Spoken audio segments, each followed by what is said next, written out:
So, water, and thank you for tuning in today. March is Women's History Month, and we are celebrating all month long her.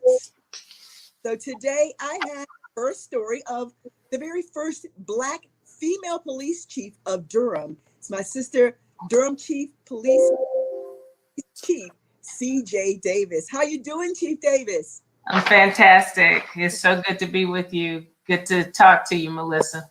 Good to have you. Thank you so very much for being with us today. I remember back in 2016, uh, Yes. hosting a program. When I first came out, uh, it was 2016, and I was hosting a program they had invited me to come to. And when you walked into the room, I just remember feeling so proud as an African American woman. I was like, yes. All right. Represent, and I'm a Durhamite, so it was near and dear to my heart for them to invite me to be there with you.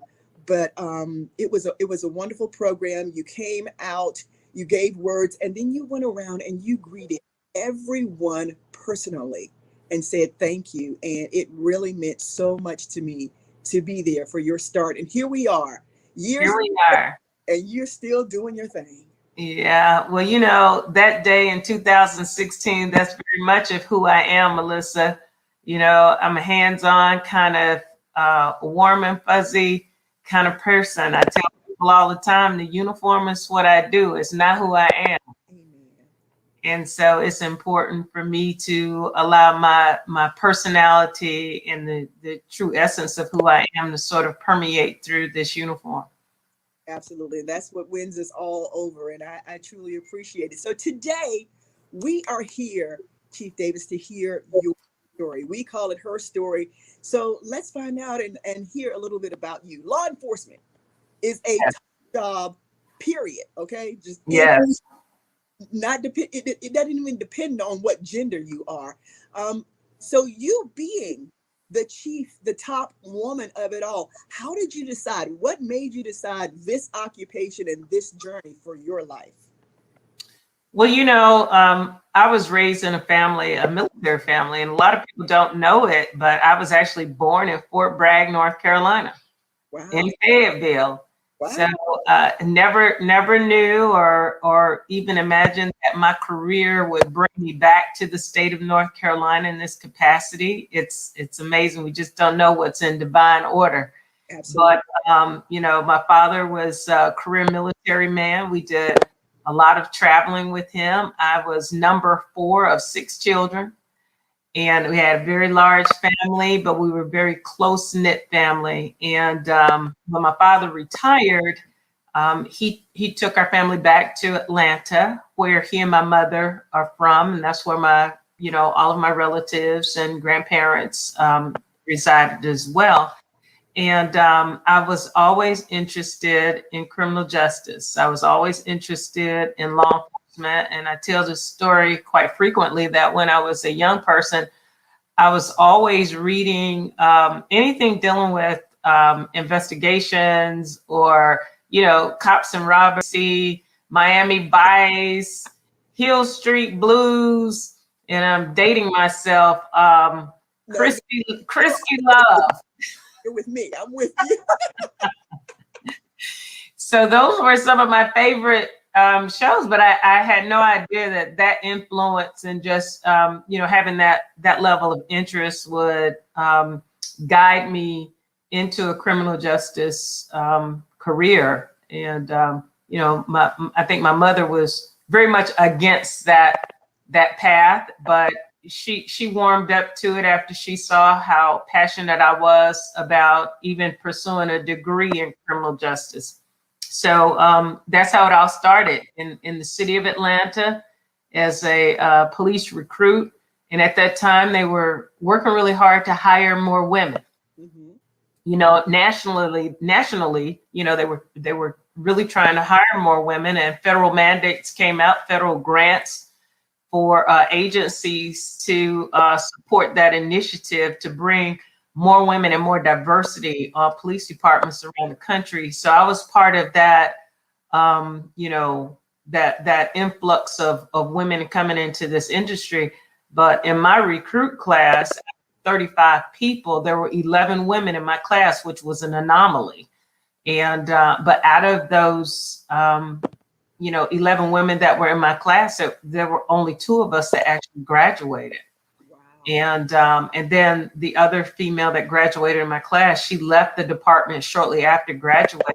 So the environment still wasn't a friendly environment for women, and I believe that some of the 11 women that were in that class probably would have been good police officers, but at that time there was still a lot of pushback from our male colleagues to include women in a non-traditional role. And, without the help and support of other women in my life to say, hey, you can do it. My aunt was a judge at the time, and a very, very famous judge in the Atlanta area, well known. And she was a strong encourager of mine, someone who was constantly pushing me, to not pay attention to the noise.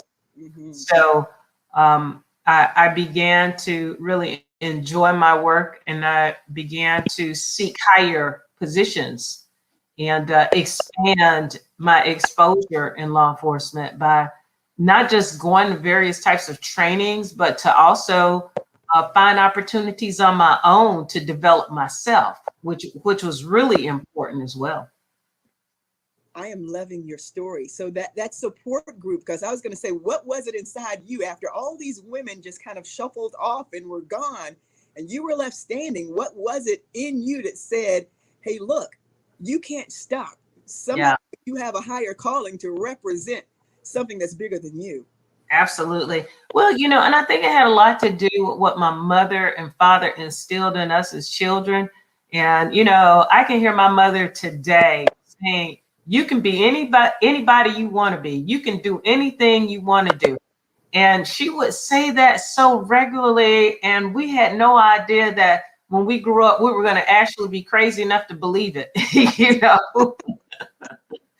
And so, that's why I think it's so important to instill positivity and encourage young people, because the power of words, the power of influence through what we say is so important to the success of our young people.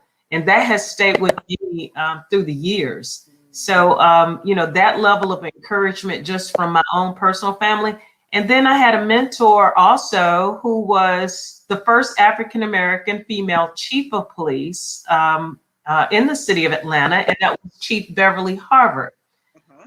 She was in Ebony magazine, and we just thought she was just the superstar, because she had achieved something that no other Black female had achieved in the entire country.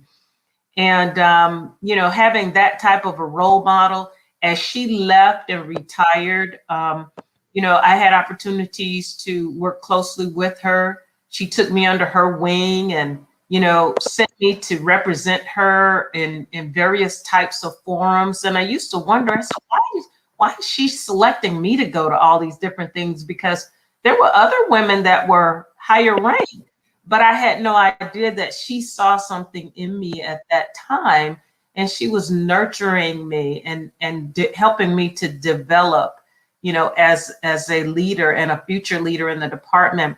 And I'll share this, and I think this is important. I share it all the time. I remember when she was leaving, and it was the last day that she was working, and she had her box of office, items from her desk. And this was the last trip to the car, and people were walking down the hallway with her, and she stopped me and she held my hands and looked at me straight in the eye. And she said, CJ, if you don't remember anything else, you have what it takes. And just that message, Melissa, alone for me, I knew exactly what she meant. She meant that I had what it took to be a police chief one day. And that inspired me so much to, to work on what that path looked like and start to prepare myself for higher positions. love this story. And so because of what you saw in her, you know how we feel about you. Yes. When I say you walked in that room and I felt like, yes, like a proud African American woman, like this is what we're doing. That's right. And we can all do that thing, whatever that thing is, whatever, direction your career trajectory sends you in, Yeah. you can be at the top of your game. You absolutely can. So look, we talked about your mentors and the people around you seeing this and expecting you, even your parents. But you know what? You're a mom, you're a wife, you're a grandma, not in that order, but a wife, mom, grandma. How did your family feel? You went from Atlanta just, being, hey, working this, and you tell your husband, and look, I think I'm going to go to Durham and be the chief. That's right. That's right. Well, that story kind of played out in a way that I wasn't really expecting it, to tell you the truth, Melissa. I remember having a couple of my colleagues that live in this area, and one of them actually lives in the Virginia area, and they were chiefs of police, and they picked up telephone and they called me and they said, CJ, Durham is looking for a police chief, and you would be a great fit. I said, forget you all, and I didn't really think anything, of it. Call maybe another 3 or 4 weeks later, and they said, you really need to think about Durham. And I knew I was close to the end of my career in the city of Atlanta, close to retirement anyway. And I said, well, you know what? I'm going to talk to my husband, Terry, and see what his take is on this whole thing, because I was thinking in my head, he's going to say, you must be out of your mind. We had bought a home, had been in our house maybe 7 years at the time, and we felt like, oh, this was going to be the last house. And he was ending his career also.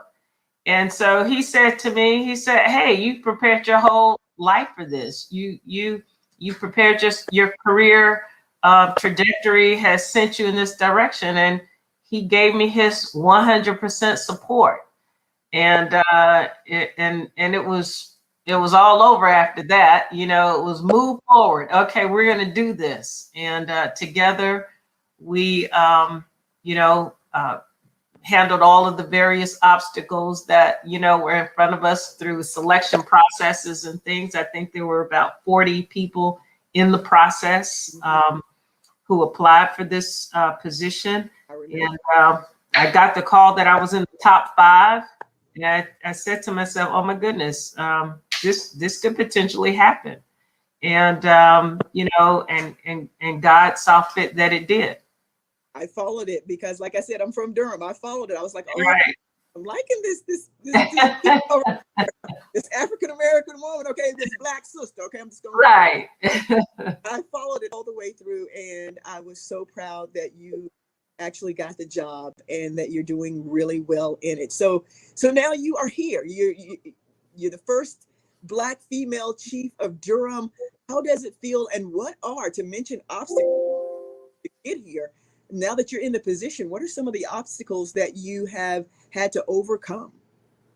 Well, moving from one jurisdiction to the next is always, an adjustment that needs to be made. The way we did things in the city of Atlanta and the police department there were quite different, because we had a community that was a different, makeup, a different level of expectation, and a different relationship. Right. And, coming to Durham, it took a lot of internal work with the department to try to, help transform the department to be more accessible to the community. And a lot of that is a culture shift. And so I had to really work hard on community engagement and making my, staff feel comfortable with meeting the community where they are. And having various types of challenges internally. So I'm sure. Yeah, so we had to work really hard towards looking for those important aspects of what the community expected: strong relationships, community engagement, and crime reduction. So altogether, working on ensuring that our community was safe, and especially in areas that had gotten so accustomed to gun violence, and we still have our challenges, but how do we address that in a way that doesn't appear to be overly policing? And some of the culture shift was not so many roadblocks in minority communities. Not so much presence and aggressive enforcement when it's not necessary. And, being there, but at the same time, being a part of the community, as opposed to being, responding to just, negative types of situations. Be there on a good day. Right. So a lot of the shift and a lot of trying to, check the pulse of the community, see what the community really wanted out of the police department was part of the transition. But it's been a good transition. It has been. It has been. And a lot of what you're saying, I can see the caring and the nurturing that you bring with being the chief here in Durham now. What would you say are maybe some of the advantages, or would you say are there some advantages of you being an African-American female and the chief as well? Well, I'm going to always say the sisters do things differently, and we do. That's our truth. That we're nurturing. We have a broad perspective of how to address issues that impact our families, our community. And one thing I constantly remind people of, and as many times as I can, is that the police, work, the uniform, it's not who I am. It's what I do. I don't wake up in the morning with the uniform on. I'm a community member. I'm a church member. I participate in civic, groups and all kinds of other community involvement outside of policing.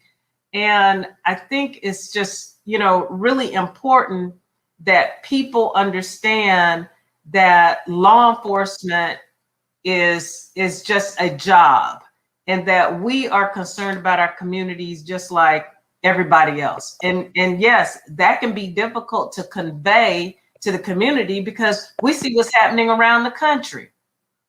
But, I ask people, don't judge me by what's happening in some other, city. Everybody can't have a Chief Davis, My perspective is quite different. But as a female, I feel for our young people.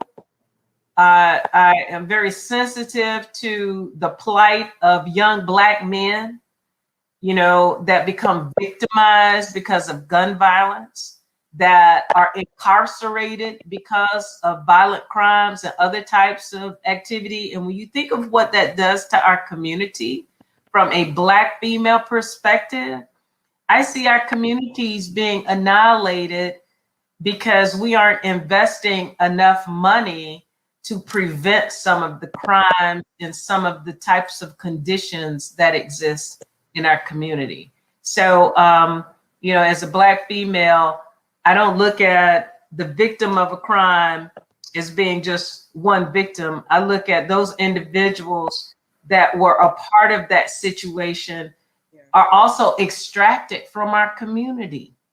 The future men and women of minority communities are incarcerated or fallen victim of some type of situation. So I think my perspective might be a little bit different than some of my other, colleagues.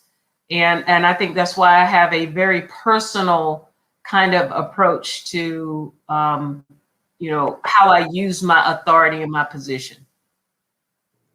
Such great information. I could sit here and talk to you probably for a good hour, but I know we have to wrap things up. My final question for you today Okay. in this Her Story is, what advice would you give to other women, especially African American women, who are seeking such an opportunity or trying to become or break that glass ceiling or just to become the first in doing something? What advice would you give to them? Well, I would say don't be discouraged. Block out the noise, because there'll be people that will try to discourage you from, moving to the next level or fulfilling your dreams and your goals. Prepare yourself for whatever it is. Success doesn't come easy. But one of my sayings is success comes in cans, not can'ts. So you can be successful. But the saddest story is that when the door of opportunity opens and you're not ready to walk through it. So prepare yourself, get ready so that you can be ready when those opportunities arise. And another bit of advice that I give to young people too that are aspiring, no matter what career they're trying to be successful in, is to be who it is that you're trying to be. If you want to be a chief, then start acting like one now. Yeah. If you want to be a well-known writer, then write like one now. Begin to walk in whatever that destiny is and believe that that is the trajectory for you. So I say stay encouraged, continue to work on yourself, and don't let other people get in your ear. Block out the noise. Love it. Thank you so very much for those words of wisdom. You have truly honored us today by being a part of our Women's History Month and her story. Y'all, please, thank you. Help me to just thank our Durham Chief of Police, C.J. Davis. We just are honored. Continue to do what you're doing. We're going to keep you in prayer because I know what you're doing. Thank you, Melissa. Thank you so much. It's always a pleasure to be with you, and I will continue to pray for you as well. So thank you again. It's an honor to represent women, not just Black women, but women in general. We have a very, very challenging plight sometimes, but together we can be better. Yes, together we can. Again, thank you, Chief Davis. God bless you. And many blessings to you. We'll continue to support you in whatever you do. Feel free to call me anytime. I will. Take care. Thank you. Bye-bye. All right, everyone, that wraps up another Her Story. Thank you so very much for joining us for Women's History Month. I'm Melissa Wade. Until next time, God bless.